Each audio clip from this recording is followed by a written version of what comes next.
요한복음은 우리에게 예수 그리스도께서 누구이신지를 계속해서 보여줍니다. 동시에 그리스도께서 어떤 일을 하시는지 역시 보여주죠.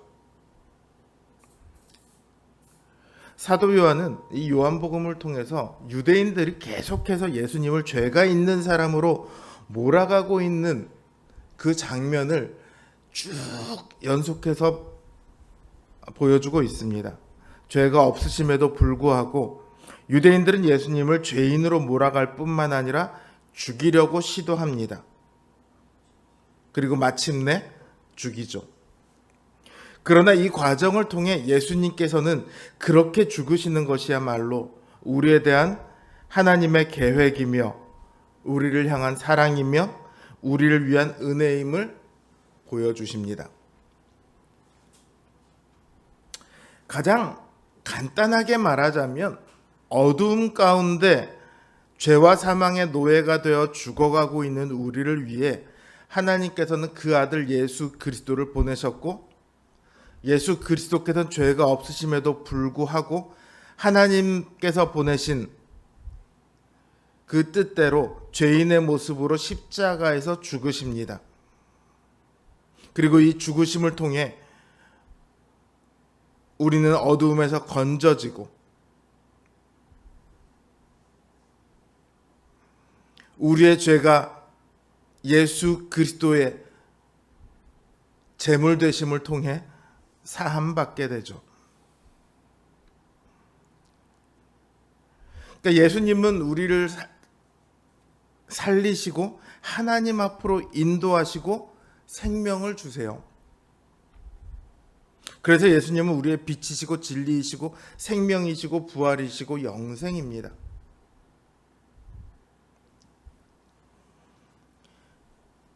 이거를 한마디로 뭐라고 하냐면 복음이에요. 요한복음이 우리에게 말하고자 하는 것은 바로 이 복음입니다. 우리가 구원 얻기 위해 필요한 모든 것은 예수님께서 다 행하셨으니 우리는 그저 예수 그리스도를 믿기만 하면 구원받을 수 있다. 이게 바로 복음이에요. 이 복음은요, 우리가 구원 얻기 위해 더 이상 해야 할 것이 아무것도 없다고 선언을 합니다. 그렇기 때문에 이 복음은 죄인에게도 가난한 자에게도 이방인에게도 연약한 자에게도 병에 걸려 움직이지 못하는 자에게도 아무것도 할 수 없을 것 같은 절망에 빠진 자에게도 다 구원이 됩니다. 모든 이에게 구원을 주시는 하나님의 크신 은혜이죠.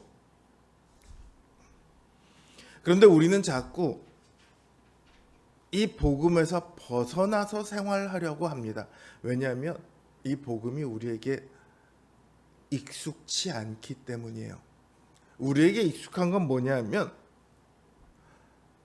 너 잘못했어? 그럼 벌 받아야지. 너 잘했어? 그럼 상 줄게. 이게 너무 익숙하거든요. 그러니까 복음으로 구원을 얻었는데 마치 그 다음에 무언가가 더 있어야 할 것처럼 그렇게 생각을 해요. 저게 무슨 얘기야? 나는 안 그런데?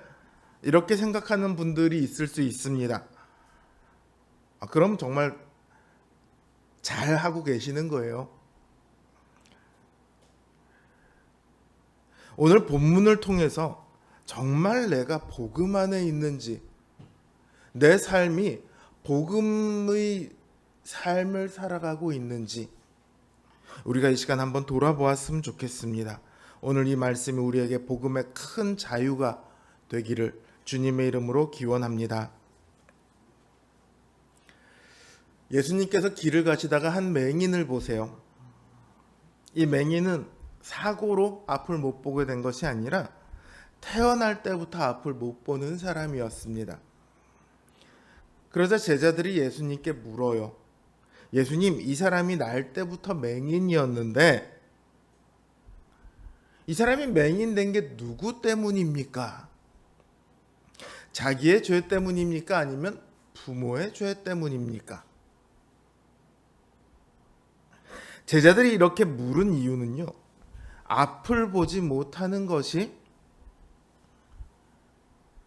하나님께 죄로 인해 벌을 받는 거다, 이렇게 생각하고 있기 때문입니다. 제자들만 그렇게 생각한 것이 아니고요, 당시 대부분의 유대인들이 다 그렇게 생각했습니다. 그러니까 이 사람이 앞을 못 봐요? 그러면 하나님께 벌을 받은 거예요. 하나님께 벌을 받았어요? 그럼 뭔가가 죄가 있는 거죠. 그런데 이 사람은 태어날 때부터 앞을 못 봤어요. 태어날 때부터 앞을 못 봤으면 그게 자기의 죄 때문일까요? 이제 막 태어났는데? 그러면 자기의 죄 때문이겠습니까? 아니면 부모의 죄 때문이겠습니까? 지금 그걸 묻고 있는 거예요. 아마도 이 문제를 가지고 유대인들 사이에서는 꽤 많은 논쟁이 있었을 거다라고 생각을 해요.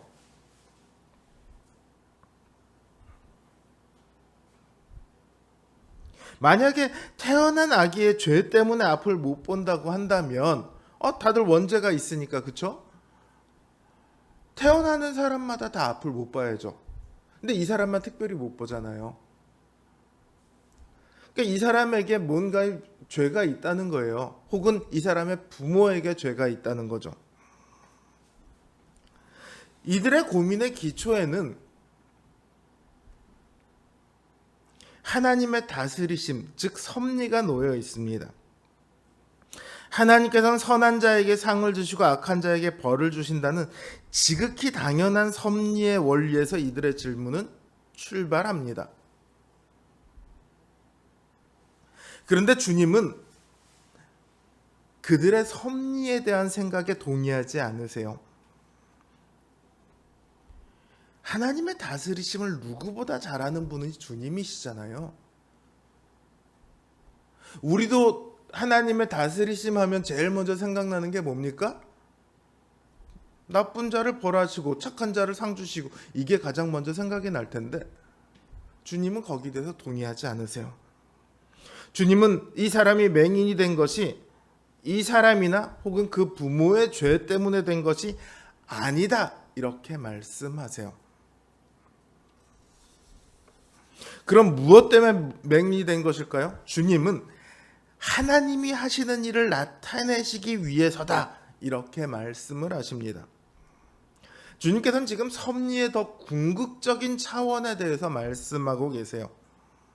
하나님께서 이 땅을 다스리실 때 선한 사람에게 복을 주고 악한 자에게 벌을 주시는 이 원칙이 없다라고 말할 수는 없지만 그것을 제일 가는 원칙으로 삼지는 않으셨어요. 만약 그랬더라면 아마 아담의 때 인류의 역사는 끝이 났을 거예요. 혹은 노아의 때, 혹은 그 다음에도 인류의 역사는 아마 끝날 기회가 수도 없었을 겁니다. 하나님의 제일 가는 원칙은요, 인간의 구원에 있습니다. 인간을 구원해 하나님께 영광을 돌리도록 하는 것이야말로 하나님의 다스리시는 그 섭리의 궁극적인 목적입니다.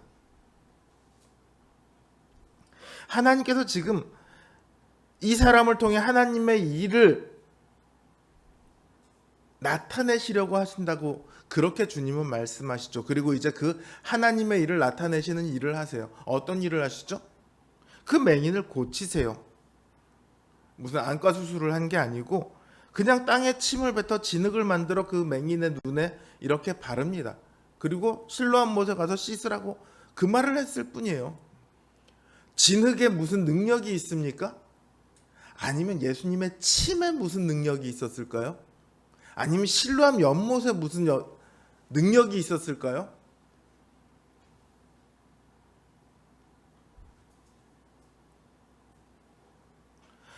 맹인이 가서 씻었더니 눈이 밝아져서 세상이 보이기 시작합니다. 이 맹인이 고쳐진 능력은 어디로부터 왔습니까? 예수 그리스도로부터 왔습니다. 그리고 예수 그리스도를 보내신 하나님으로부터 왔죠. 주님은 이 일을 두고 자신이 세상의 빛이다, 이렇게 말씀하세요. 세상의 빛이 되기 위해 주님은 이 땅에 오셨습니다. 어두움 가운데 있는 이들을 이끌어 고치시고 치유하시는 빛이심을 이 맹인을 통해 모든 사람들에게 보여주고 계세요.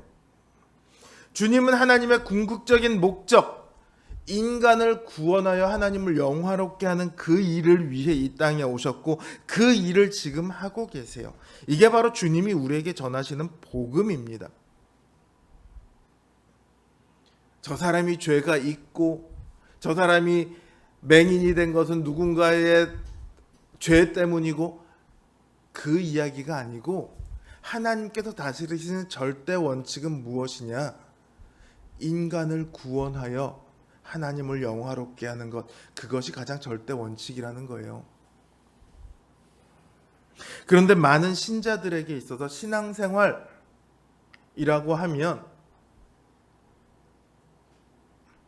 죄 안 짓고 선하게 사는 거예요.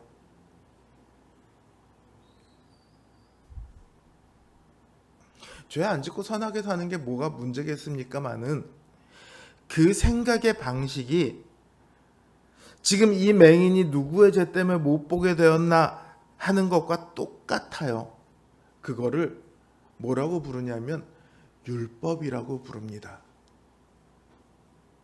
예수 그리스도의 복음을 믿고 구원을 얻었는데 구원을 얻고 나서는 다시 율법적인 사고 방식에 갇혀서 살아갑니다. 선한 일 하면 상 받고 죄 지으면 벌 받고.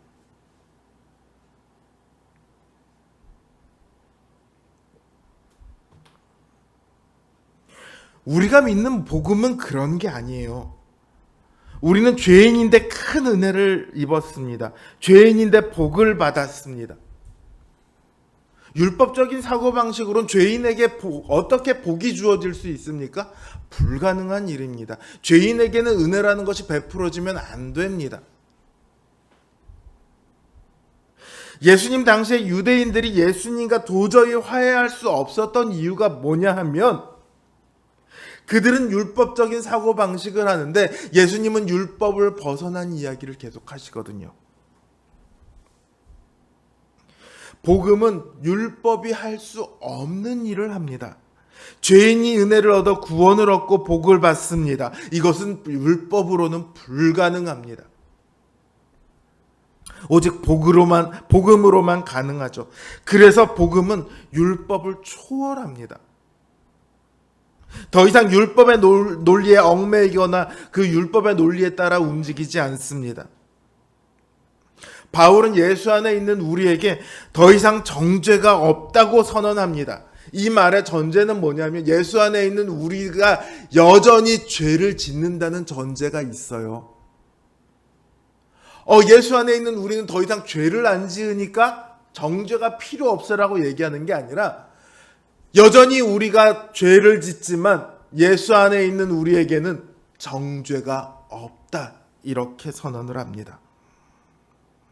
여전히 죄를 짓고 있는데 벌을 받기는 커녕 그 어떤 정죄도 받지 않노라고 선언을 해요. 오히려 죄가 많은 곳에 은혜가 넘쳤다라고 말을 합니다.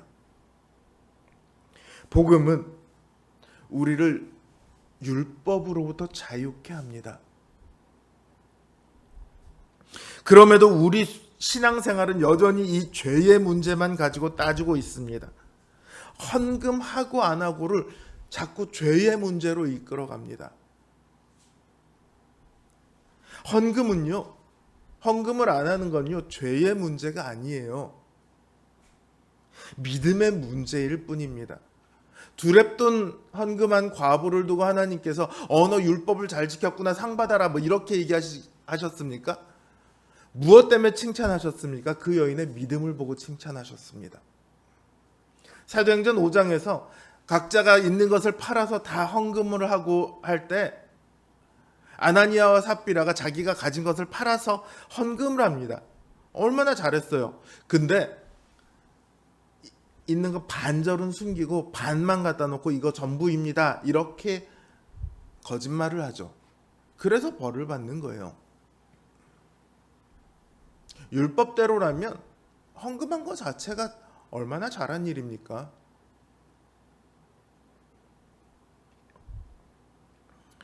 한 청년이 자기 목사님에게 이렇게 묻더랍니다. 목사님, 11조 할 때요, 세금 전으로 계산해서 11조를 해야 합니까? 세금 후로 계산해서 11조를 해야 합니까? 그러자 그 목사님께서 이렇게 대답하셨답니다. 네 마음대로 해라. 그 청년이 고민하다가 세금이랑 사대보험 내기 전에 월급으로 계산해서 11조를 했다고 합니다. 헌금하는 것은요, 옳으냐 그르냐의 문제가 아니에요. 자꾸 11조 하는 것이 신약에 어디 있냐 따지시는 분들이 있는데, 그것도 결국은 옳으냐 그르냐의 문제로 이끌어가는 거죠. 어떤 분은 11조가 아니라 자기 믿음에 따라 10에 2조, 3조 하는 분들도 있고, 어떤 분들은 자기 믿음에 따라 20분의 1, 30분의 1을 내시는 분도 있습니다.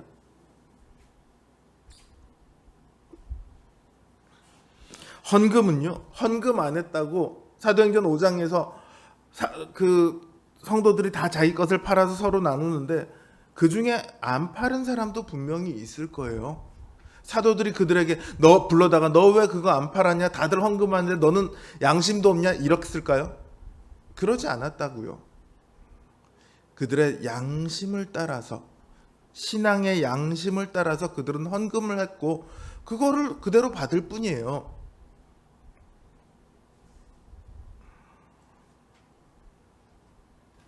또 한국 교회에서 헌금만큼이나 죄와 직결되는 문제가 있습니다. 뭐죠? 술, 담배입니다. 무슨 술, 담배 하는 사람은 구원 못 받는 사람인 것처럼 그렇게 몰아붙입니다. 신앙생활이요, 뭔가를 하면 칭찬받고 뭔가를 하지 않으면 벌받고 이런 것이라면 이건 복음이 아니죠. 율법이죠. 제가 워낙 많이 혼나고 자라서, 많이 맞고 자라서 우리 아이들은 절대 때리지 않겠다 이런 다짐을 많이 했습니다. 여태 딱 한 번 한빈이를 때린 적이 있어요. 얼마 전에 한빈이에게 그 이야기를 했더니 한빈이는 정작 기억을 못 하더라고요. 아이들을 키우다 보니까 화를 낼 때도 있고 화가 나는데 억지로 참을 때도 있습니다. 소리를 지를 때도 있고요. 그렇다고 아이들에게 너 내 자식 아니야 이렇게 합니까? 아무리 잘못해도 자식은 자식이죠. 제가 그렇게 잘못을 많이 했는데도 우리 부모님이 끝까지 저를 버리지 않으셨거든요. 하물며 주님께서 그렇게 하시겠습니까? 우리가 죄를 지었다고 해서 예수님이 나한테 나 너한테 실망했어 이렇게 말씀하실까요? 우리가 주는 대로 못 살았다고 해서 예수님이 우리한테 너는 더 이상 내 백성 될 자격이 없어 이렇게 말씀하시겠습니까? 신자의 삶은요, 어떤 자격 증명이 아니에요. 커트라인이 있고 그 커트라인 넘어가면 신자고 그거 커트라인 못 미치면 신자가 아니고 그런 게 아니에요. 잘 살면 복 받고 못 살면 벌 받고 이게 아니에요. 신자의 삶은요, 얼마나 순종해서 복을 받느냐 순종 못해서 벌 받느냐 이런 삶이 아닙니다. 신자의 삶은 삶의 올바른 방향을 찾아가는 거예요. 사도 요한이 요한일서에서 너희가 죄를 지으면 하나님의 자녀가 아니다 이렇게 얘기를 합니다. 죄를 지으면 하나님의 자녀가 아니라고요? 그런데 여기서 죄를 짓는다라고 할 때요, 계속해서 죄를 짓는 걸 말하는 거예요. 돌이킬 생각이 없이 죄 짓는 걸 즐거워하는 거예요. 죄 짓는 걸 기뻐하는 거예요. 난 그냥 죄 가운데 있을래 이런 사람들을 말하는 거죠. 그럼 반대로 말해서 죄를 짓지만 내가 또 죄를 지었네. 내가 잘못했네. 내가 하나님 앞에 실수했네. 하나님 용서해 주세요.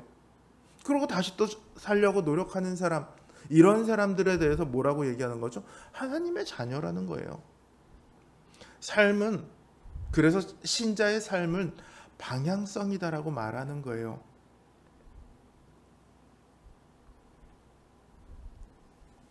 신자의 삶은 빛 가운데로 나아가는 삶입니다.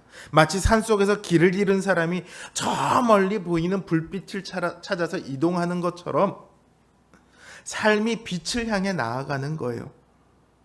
우리가 빛에 속한 일을 하고자 하는 것은요, 무슨 복받기 위해서도 아니고 벌받지 않기 위해서도 아닙니다. 빛에 속한 일을 할 수 있다는 그 자체가 우리에게 주어진 가장 큰 복이기 때문입니다.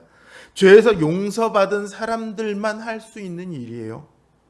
은혜를 얻은 자만 할 수 있는 일이에요. 그 길이 빛이기 때문에 하는 거예요.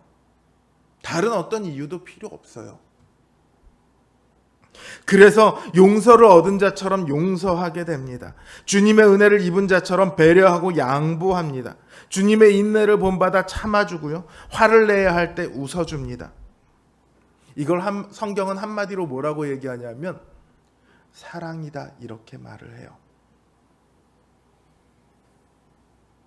주님께서 우리를 사랑하셨으니 사랑을 입은 자처럼 우리도 사랑하려 애쓰는 거죠. 이게 신자의 삶이에요.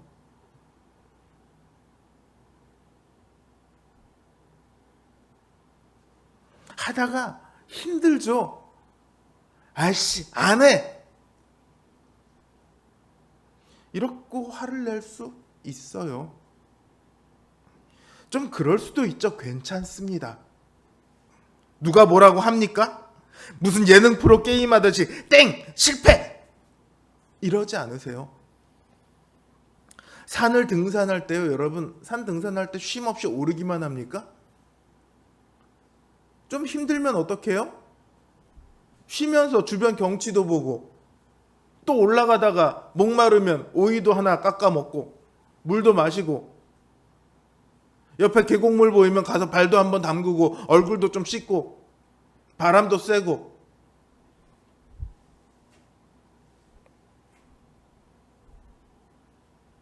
가다가 못 가면 쉬었다 가기도 하고 그러는 거죠. 그 자리에서도 주변도 좀 돌아보고 그러는 거죠. 걸어가는 게 목적이 아니에요. 살아가는 게 목적이죠.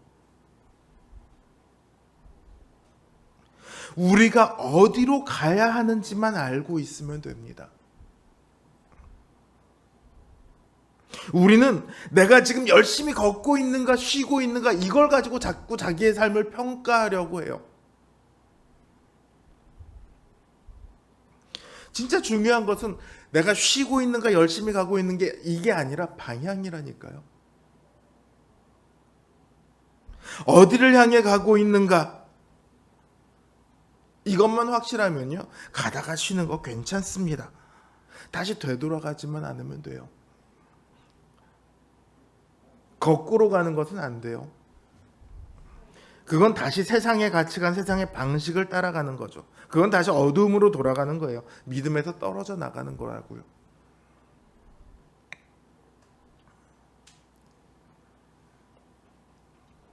한 모임에서 가족을 동반해서 다들 식사를 하기로 했습니다. 약속 시간이 됐는데 한 가족이 안 오고 있어요. 전화를 했죠. 그랬더니 사고가 있었다면서 미안하다고 열심히 가고 있는 중이라고 그렇게 얘기를 합니다. 가족 동반이니까 애들도 있잖아요. 애들이 배고프다고 칭얼대기 시작해요. 거기다 이 식당도 예약을 해놨으니까 식당 주인 눈치도 보이죠. 마침내 이 가족이 도착을 했어요. 그 가족의 아버지가요, 사람들에게 정말 미안하다고 연신 고개 숙여 사과를 합니다. 사람들은 그 사과를 받았죠. 뭐 어쩌겠어요. 사과를 받고 용서해 줬습니다. 식사를 다 하고 나서 배불러진 상황에서 어떤 아이가 얘기를 해요. 이렇게 맛있는 거 못 먹을 뻔했네. 너무 많이 기다렸어. 민망하죠. 옆에서 그 아이의 아버지가 이렇게 얘기합니다. 그렇게 말하지 마라.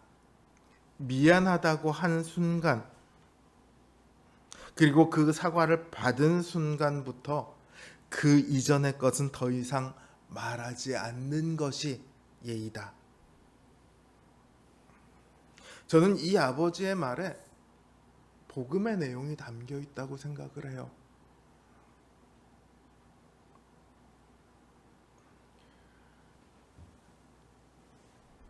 이 아버지처럼 우리의 삶 속에 복음이 담겼으면 좋겠습니다. 죄인을 구원하시고 죄인에게 은혜를 베푸시는 그 복음이 우리의 삶 가운데 나타났으면 좋겠어요. 그리스도의 사랑이 우리 삶에 있었으면 좋겠습니다. 올해 우리 교회의 목표가 주님을 위해 살자입니다. 이제 반이 지났죠.